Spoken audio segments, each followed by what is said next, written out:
Friends நேயர்களுக்கு வணக்கம். இது கதை சொல்லும் நீதி. இன்னைக்கு கதை சொல்லும் நீதியில என்ன நீதி அப்படின்றத பார்க்கலாம் வாங்க.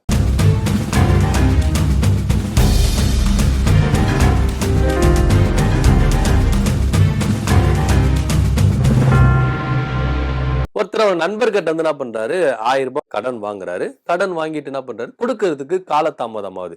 அந்த நண்பர் காசு கொடுத்தாருல, அவர் வந்து என்ன பண்றாருன்னா, ஏன்பா நான் உங்ககிட்ட 1000 ரூபாய் கொடுத்தனே, நீ இது வரைக்கும் தரவே இல்ல, என்னப்பா அப்படின்னா, தரங்க அப்படின்ற மாதிரி ஏமாத்திட்டே வந்திருக்காரு. நம்மளுக்கு எல்லாருக்குமே தெரியும், காசு வாங்கும் போது நம்ம எந்த அளவுக்கு நடப்போம், அதே டைம் காசு வாங்கிட்ட பிறகு காசு கொடுத்தவங்களை எந்த அளவுக்கு நடக்க விடுவோம் அப்படின்றத பல காமெடிகள்ல நம்ம என்ன பண்ணிருப்போம், பார்த்திருப்போம்.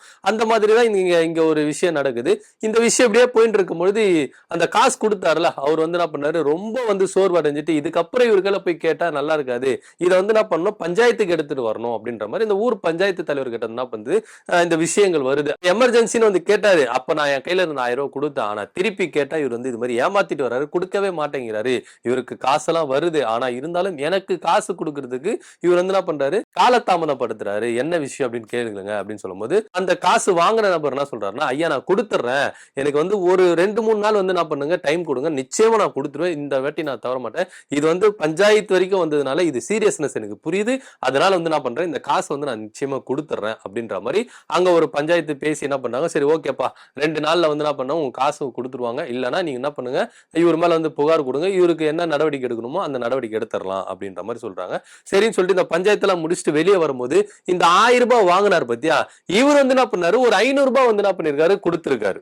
இன்னொருத்தர் கிட்ட ஒரு 500 ரூபாய் கொடுத்திருக்காரு. அவர் எதிர்பட்டு வரும்போது நீ எனக்கு 500 ரூபாய் தரணுமே, ஏன் தரல அப்படின்னு சொல்லும்போது அவருடைய வறுமைகளை சொல்லியிருக்காரு. ஐயா எனக்கு இது மாதிரி வந்து வறுமைகள்லாம் இருக்கு, இவ்வளவு கமிட்மெண்ட்ஸ் எல்லாம் இருக்கு, அதனால வந்து உங்களுக்கு 2 நாள் இல்ல ஒரே ஒரு நாள் டைம் கொடுங்க, உங்க 500 ரூபாய் நான் கொடுத்துறேன் அப்படின்னு சொல்லும்போது அவர் என்ன பண்ணிருக்காருன்னா, இல்ல நீ இப்பயே கொடுத்துடணும்னு சொல்லிட்டு அவர் வந்து கண்ணமணி திட்டி அடிச்சு ஒரு கழுத்துல நெரிச்சு என்ன பண்ணிருக்காரு, ரொம்ப கொடுமைப்படுத்திருக்காரு. இந்த விஷயம் அந்த பஞ்சாயத்து தலைவர் கிட்ட போயிருக்கு. உடனே என்ன பண்ணிருக்காரு, 1000 ரூபாய் வாங்கினார் பத்தியா, அந்த நபரை கூப்பிட்டு என்ன பண்ண, நீங்க எதுக்கு இதை அடிச்சீங்க அப்படின்னு சொன்னா, இல்லையா என்கிட்ட 500 ரூபாய் வாங்கி இருந்தாரு, அதனால வந்து நான் என்ன பண்ண கேட்டா அவருடைய குடும்ப சூழ்நிலையை சொல்றாரு, அதனால எனக்கு இப்பவே 500 ரூபாய் வச்சு ஆகணும் அப்படின்ற மாதிரி நான் இது பண்ண.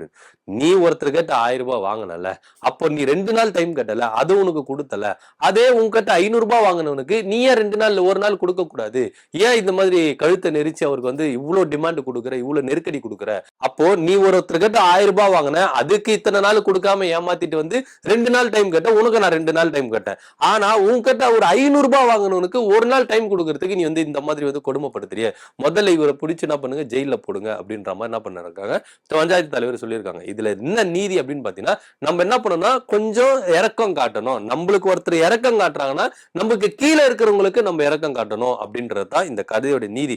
என்னதான் நம்ம வந்து ஒரு பெரிய ஸ்தானத்திலயோ பெரிய இடத்துல இருந்தாலும் நமக்கு கீழே இருக்கிறவங்க வந்து என்ன பண்ணுவோம், துச்சமா எண்ணக்கூடாது.